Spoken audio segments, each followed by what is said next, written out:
তো বন্ধুরা, আমি একটা জায়গায় যাচ্ছি। আজ 2-3 মাস আগে গিয়েছিলাম, তো আজকে আবার এসছি। আমি যাই দেখি, আপনারা ভিডিওটা দেখবেন। তো আমরা চলে এলাম আলু বাড়ি। দেখো এদিকে আলুর চাষ খুব হয়।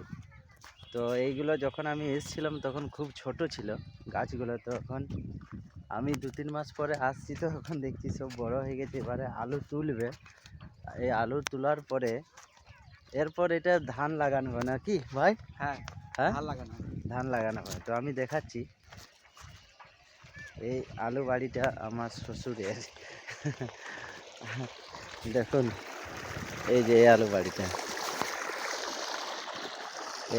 এই যে আলু এখন এই মুহূর্তে মানে হয়ে গেছে।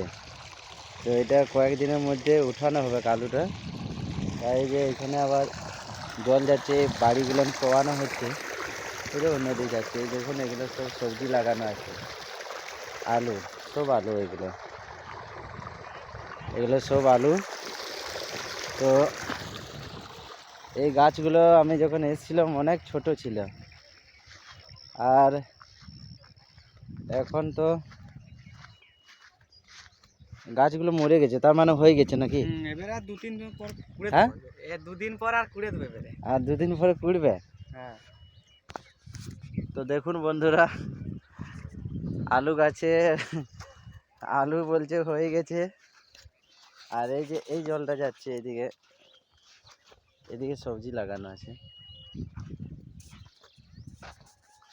তো ভিডিওটা কেমন লাগলো আর এই আলু বাড়িগুলো কেমন লাগলো একটু কমেন্ট করে জানাবেন।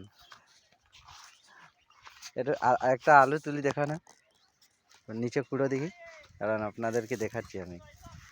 ওই দেখি কত বড় আলুগুলো হয়েছে। কুড়ো কুড়ো কুড়ো দাঁড়া বেরায়নি। কুড়ো, এই দেখুন, এই দেখুন আলু বড় বড় হয়ে গেছে। এবারে এটা তুলবো, মানে আলুগুলো উঠাবো আর কি কয়েকদিনের মধ্যে। ওইদিকে আলুটা দেখায়নি ভালোভাবে। আরেকটা গাছে দেখাচ্ছি, হ্যাঁ, আরেকটা গাছ, এই গাছটা হয়নি ভালো। ওইগুলো কি, তো অন্য গাছ থেকে দেখাচ্ছি আবার। দেখো এইদিকে প্রচুর চাষ হয়। এই দেখুন, এই দেখুন আলু হয়ে গেছে। বাহ, খুব ভালো। তো এখানে ভিডিওটা শেষ করলাম। ভালো থাকুন, সুস্থ থাকুন।